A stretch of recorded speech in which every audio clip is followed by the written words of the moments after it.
I'm talking to my buddy, journalist Steve Horn from DeSmog Blog, desmogblog.com, and on Twitter at Steve A. Horn.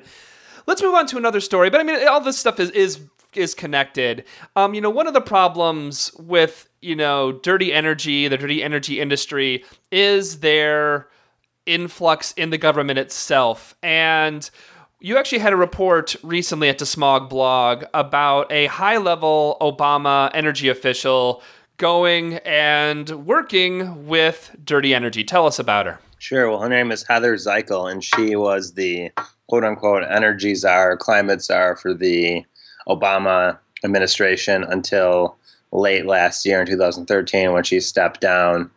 And it's becoming more clear what she's going to do after she leaves the White House, because just recently she was actually in the spring, she was nominated and accepted the nomination for the board of a company named Cheniere, which is the first company to have received a export license to export fracked gas, or LNG, liquefied natural gas, back in 2012 when she was actually working for the White House. And that was handed down by the Federal Energy Regulatory Commission. And importantly, she was actually part of many meetings, as I documented, with Cheniere while she was in the White House. She was kind of the main liaison between industry and the White House in her job, her position. And so she was nominated to the board. Doesn't mean that she'll automatically be on the board. The shareholders still have to vote her in, but that's happening in September, the vote. And I think that it's kind of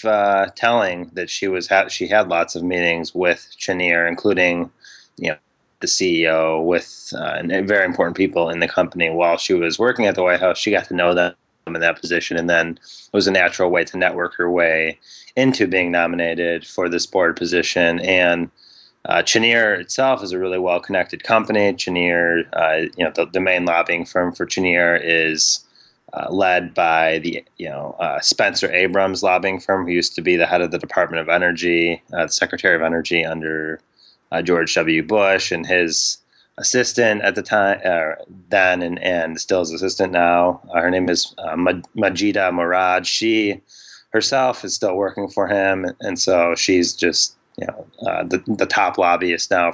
She actually works not for the Abrams lobbying firm, but actually just for Cheniere as their top lobbyist. And so they're really well politically connected, and they're really well politically connected on both sides of the aisle now. Now that they have, but not only do they have Heather Zichal, they actually have the former head of the CIA on their board of directors too, named by the man of John Deutsch, who was head of the CIA under Bill Clinton. And so, yeah, they're kind of the telltale example of the revolving door and how important political connections are to getting things done. I think the one thing I'll say is that only two firms have actually gotten final clearance to export gas. One of them is Cheniere, and another one is a firm by the name of Sempra, which was a second one. So it's not that common for companies to get these Federal Energy Regulatory Commission licenses. So I think it's important that's another reason why it's so important that Zichal was named to the board of Cheniere.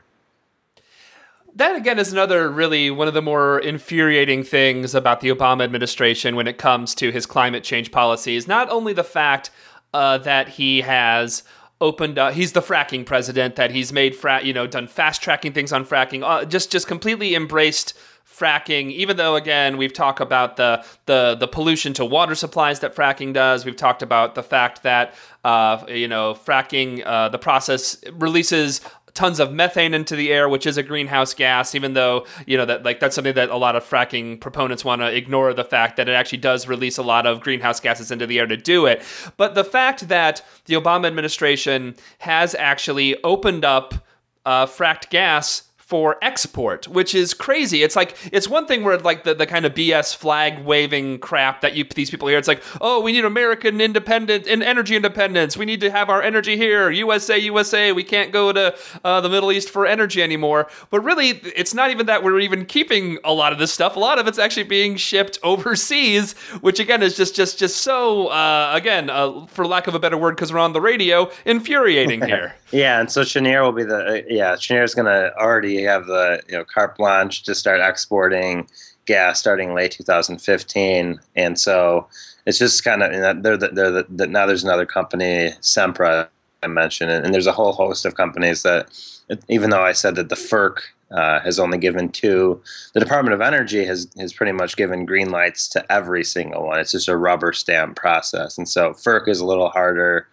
They give a little bit more scrutiny, but yeah, the Obama administration has been very friendly towards the idea of exporting gas to the global market, and it's also been friendly to the idea, and it's happening now, coal exports, and they're now thinking about lifting the ban on oil exports. It's been in place since the early 1970s because of the oil crisis and what happened with OPEC and what happened in Iran, and so this is all happening at the same time, and it's all related, and it's sort of the colonization of energy. United States is becoming, if people haven't realized it, it's basically becoming an energy colony, the same way Canada has become an energy colony with the tar sands. The United States has become an energy colony and an export colony. I mean, I shouldn't say it's become that. It's becoming that. It's a slow but steady process, and I think people don't realize how big it's gotten until it's already happened. But all these things are happening at the same time.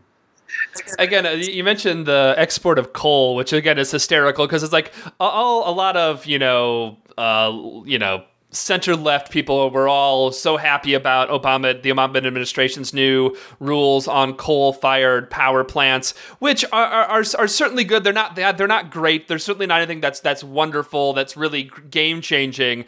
But even if you want to pretend that they are game-changing, and it's like, oh yeah, these are great things that's really going to help the environment, it's going to help stop climate change, it's not like the coal's staying in the ground. It's like, oh, we're going to stop burning this coal, and nobody's going to burn this coal. It's like, we're going to stop burning these coal in these power plants, but the coal's still going to get burned. We're just going to ship it somewhere else to get burned, which again is just like it's such a political just such a political BS it really makes someone cynical when even something so simple as putting these regulations on these plants, he's doing that with one hand, while at the other hand they're opening up coal exports so that same coal can be burned at an even filthier plant somewhere else. Right, and you can almost look at it as you could look at it from the most pessimistic perspective of saying the regulations actually have helped open up a global market for coal that didn't exist before, while the United States switches all those power plants that were coal-fired power plants to, not all of them, but many of them, to gas-fired power plants. And so you could say, from the most pessimistic perspective, that it's no progress at all. It's actually a step backwards. And I think that's not the most unrealistic way of looking at it. I don't think most people would want to hear that, but I think that is what's happening. I mean, I do think that's important. I mean, there's a Columbia Law School study that came out in 2011 that looks at how many coal-fired power plants are being proposed or opening up abroad outside the U.S., and it's something like 1,100 plus. So it's huge, and it is happening. And the coal is still coming out of the ground. It's just often being exported in Northwest terminals from the Powder River Basin or down in the Gulf if it's from Illinois or from Appalachia.